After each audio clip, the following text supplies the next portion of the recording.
In 1968, a man named Joseph Manson Valentine was diving off the coast of the Bahamas. He was a zoologist, not an archaeologist, not a treasure hunter. He was there to study fish. But what he found on the ocean floor that day had nothing to do with marine biology.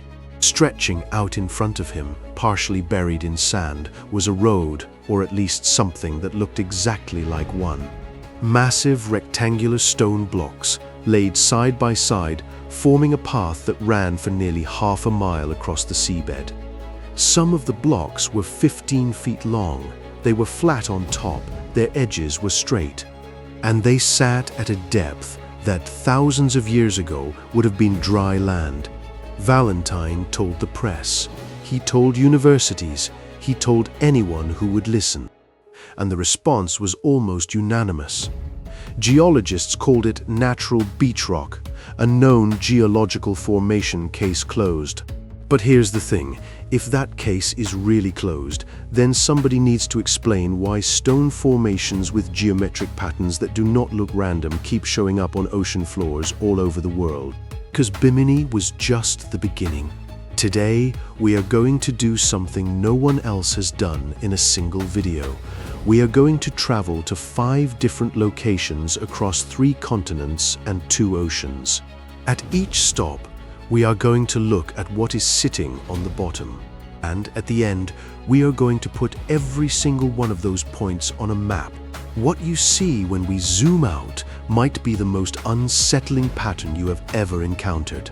So, if you are the kind of person who likes pulling on threads that are not supposed to be pulled, you are in the right place. Let us start where it all began. The Bimini Road sits in about 15 to 20 feet of water, just off the northwest coast of North Bimini Island in the Bahamas. It is made up of roughly rectangular limestone blocks arranged in a J-shaped formation that stretches about 1/3 of a mile. When you look at it from above, it genuinely looks like a paved road or a foundation wall that has been broken apart by centuries of ocean currents. The blocks are not small. Some of them weigh several tons. Many of them are stacked or propped up on smaller stones underneath, creating a layered structure that does not look random. Now here is where the official explanation comes in, and to be fair, it is a reasonable one. Geologists will tell you this is beach rock. Beach rock forms when sand and shell fragments cement together in the intertidal zone. Over time, it can crack into large rectangular shapes because of natural fracture patterns in the limestone. It happens all over the Caribbean. And the carbon dating on the Bimini blocks puts them at roughly 2,000 to 3,000 years old, which would make them far too young to be part of any lost civilization. Case closed, right? Well, not so fast, because there are a few details that do not fit neatly into the beach rock explanation, and they are the kind of details that keep researchers coming back decade after decade. First, the blocks are not all the same size or thickness, but they are arranged in a consistent pattern. Natural beach rock fractures tend to be irregular. These blocks show a degree of uniformity that is unusual. Second, several of the blocks have been found to be propped up on stone supports, smaller rocks wedged underneath them in a way that looks intentional. Beach rock does not prop itself up. Third, there is a second, deeper layer of blocks beneath the first, running parallel to it. A 2-layer road is not something the ocean just assembles on its own. And then there is the dating problem. Different studies have produced wildly different ages for the same stones. Some say 2,000 years, others say closer to 15,000. The discrepancy depends on whether you are dating the rock itself or the sediment trapped beneath it. And that difference matters enormously, because 15,000 years ago, this part of the Bahamas was above sea level. It was walkable ground. So is Bimini Road a natural formation? Maybe. Probably even, but probably is not the same as certainly. And what makes this story truly interesting is not Bimini itself. It is what happens when you start looking at other ocean floors around the world. Because the moment you do, you start seeing things that feel uncomfortably familiar. let us fly halfway around the planet. We are going to Japan, off the southern tip of Yonaguni Island, the westernmost point of Japan. There is a massive underwater rock formation that was discovered in 1986 by a local dive instructor who was scouting for hammerhead sharks. What he found instead was a structure that looks, from almost every angle, like a stepped pyramid carved out of solid rock. It sits at depths ranging from about 15 feet near the top to over 80 feet at the base. It is roughly 165 feet long and 65 feet wide, and its features include flat terraces, sharp right angles, columns, and what appear to be carved staircases leading from one level to the next. If you have never seen images of the Yonaguni monument, look it up after this video. Your first reaction will almost certainly be the same as mine. That is not natural. It cannot be. But geology once again offers an explanation. The rock at Yonaguni is sandstone, and sandstone fractures along very clean lines. It breaks at 90-degree angles naturally. The terraces could be the result of differential erosion, where softer layers of rock wear away faster than harder ones. The Japanese government, for its part, has not classified the monument as a cultural heritage site. Officially, it is a geological formation. End of story. Except it is not the end of the story, because Masaaki Kimura, a marine geologist at the University of the Ryukyus, has spent over 20 years studying this site. And he disagrees with the natural formation theory strongly. Kimura has documented what he believes are tool marks on the stone, drainage channels carved into the terraces, and a feature he calls the turtle because it is shaped like an animal and appears to have been deliberately sculpted. He has presented his findings at scientific conferences, he has published papers, and his conclusion is that the Yonaguni monument was modified by human hands, possibly around 10,000 years ago, when the structure was above sea level. Now, I want you to hold that thought, because here's what matters. We are now looking at two locations on opposite sides of the Pacific Ocean, one in the Caribbean, one in the East China Sea, both sitting at depths that correspond to ancient coastlines, both showing large-scale stone formations with geometric regularity that at least some qualified researchers believe is not entirely natural. And we are just getting started. If this is making you rethink a few things, do me a favor and hit subscribe, because where we are going next is even stranger. Our third stop is not in the middle of the ocean. It is on an island most people associate with beach holidays and limestone cliffs, Malta. Specifically, the Ruts of Malta, one of the most baffling archaeological features in the Mediterranean. Across the islands of Malta and Gozo, there are hundreds of parallel grooves carved into the limestone bedrock. They look exactly like tracks left by wheels or sleds, running in pairs at a consistent width of about 54 to 56 inches apart. Some of them are several inches deep, some are over a foot deep.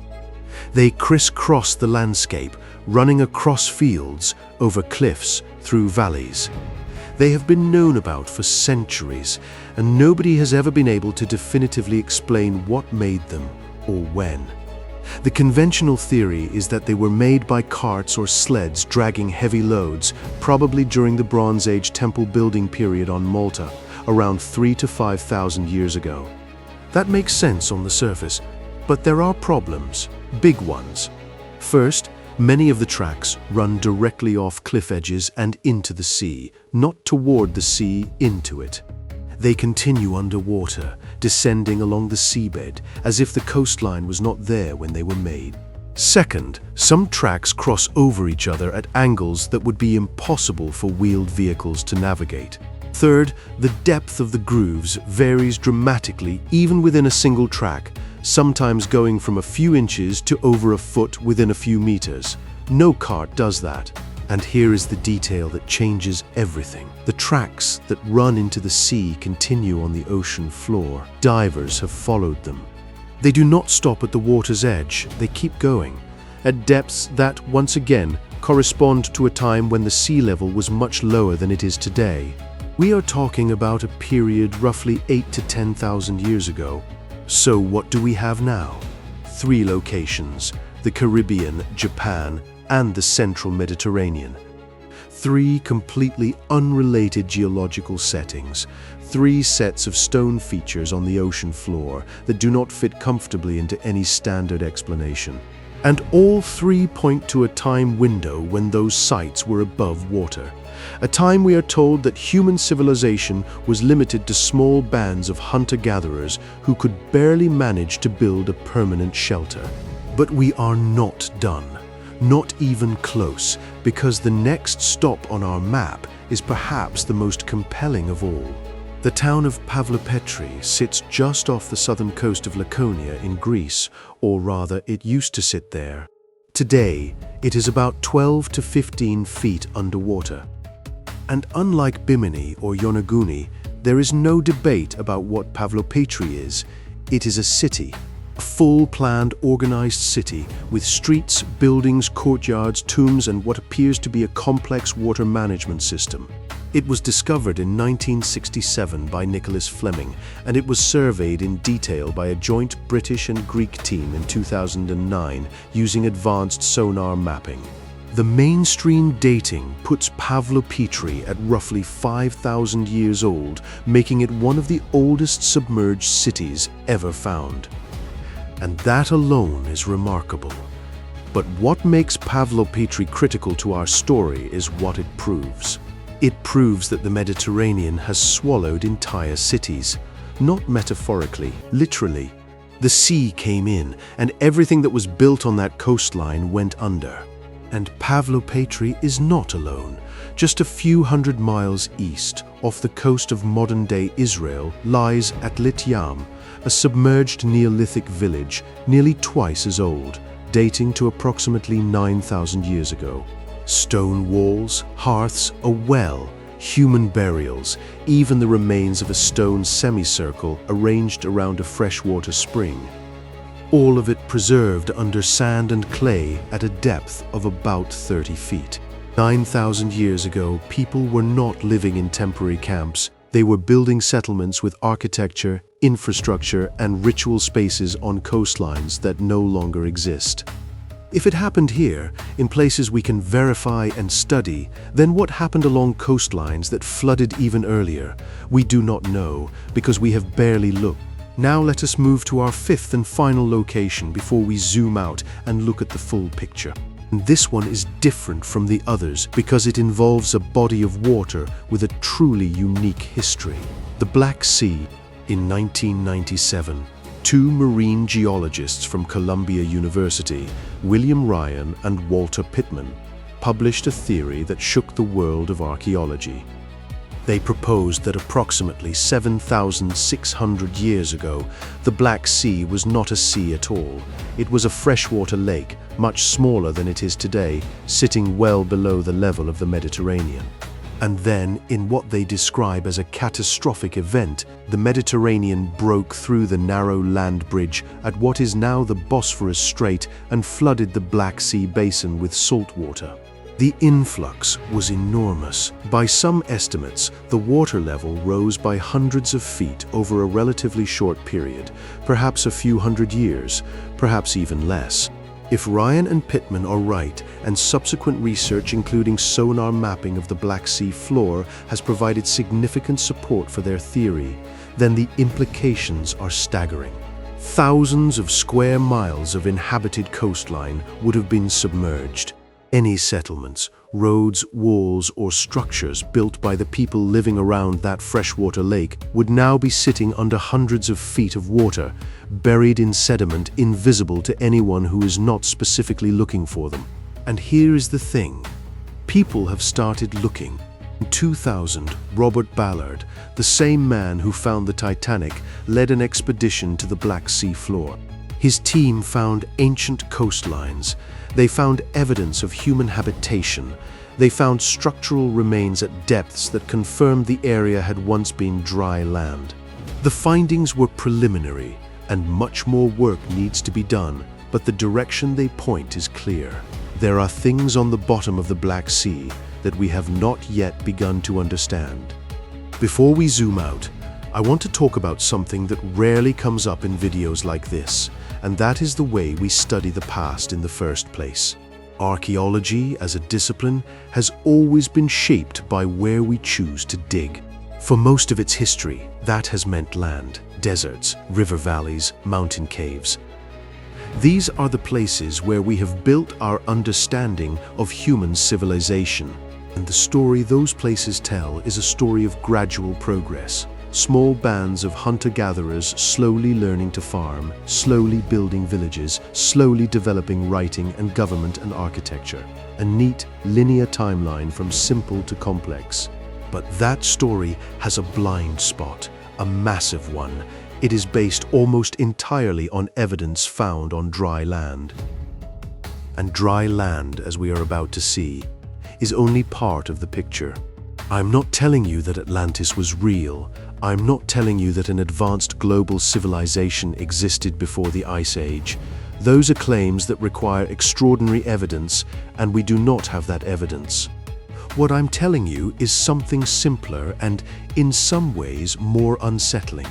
The method itself has a gap, and the gap is the size of an ocean. Now let us do what we came here to do. Let us zoom out. Pull up a globe in your mind, or better yet, search for a map of the world as it looked during and after the last Ice Age. At the peak of that Ice Age, roughly 20,000 years ago, sea levels were about 400 feet lower than they are today. By 12,000 years ago, they had already risen significantly, but were still around 200 feet below the modern coastline. And by 7,000 years ago, the water was still climbing. That means for over 13,000 years, the ocean was steadily swallowing land that human beings had lived on. And we are not talking about narrow strips of beach. In some places, the difference was enormous. The English Channel did not exist. Britain was connected to mainland Europe by a land bridge called Doggerland that was larger than the Netherlands. Australia was connected to Papua New Guinea. Indonesia was not a chain of islands, but a massive peninsula called Sundaland. India had hundreds of miles of additional coastline.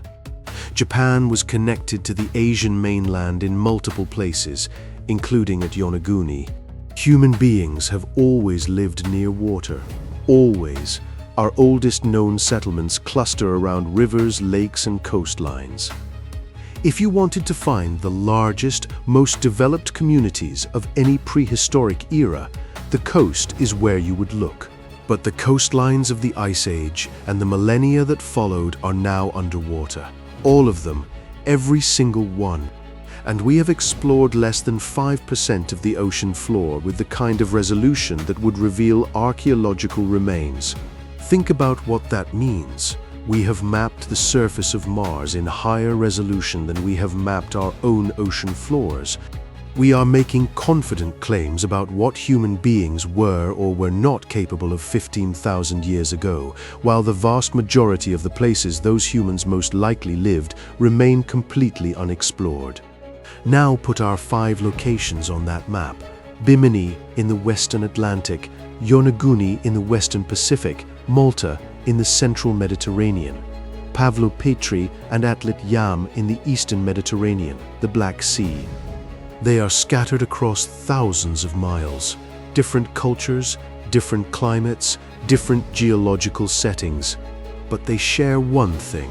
They all sit at depths that correspond to ancient coastlines, and at each one there are stone features that at least raise the question of human construction. Is that a coincidence? It might be. Each site has its own local explanation. Bimini is beach rock. Yonaguni is fractured sandstone. Malta's cart ruts are Bronze Age wear patterns. Pavlopetri and Atlit-Yam are documented archaeological sites with known dates. The Black Sea anomalies are still being studied.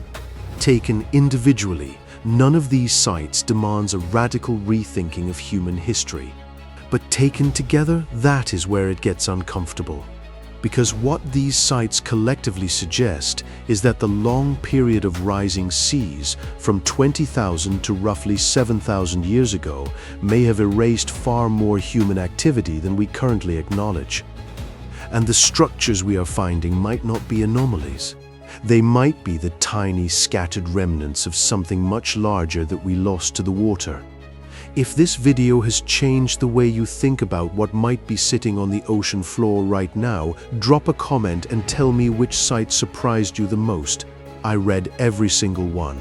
If you want to keep exploring questions like this, hit that subscribe button because this channel is just getting started. Every year, the technology to search those depths gets better. Sonar is sharper. Autonomous underwater vehicles can go deeper and stay longer. Satellite imaging can now detect anomalies on the ocean floor from space. The tools exist. The question is whether we have the will to use them. 5 sites, 3 continents, 1 pattern, and a map that keeps getting bigger every time someone decides to look. What else is down there? I do not think we are ready for the answer.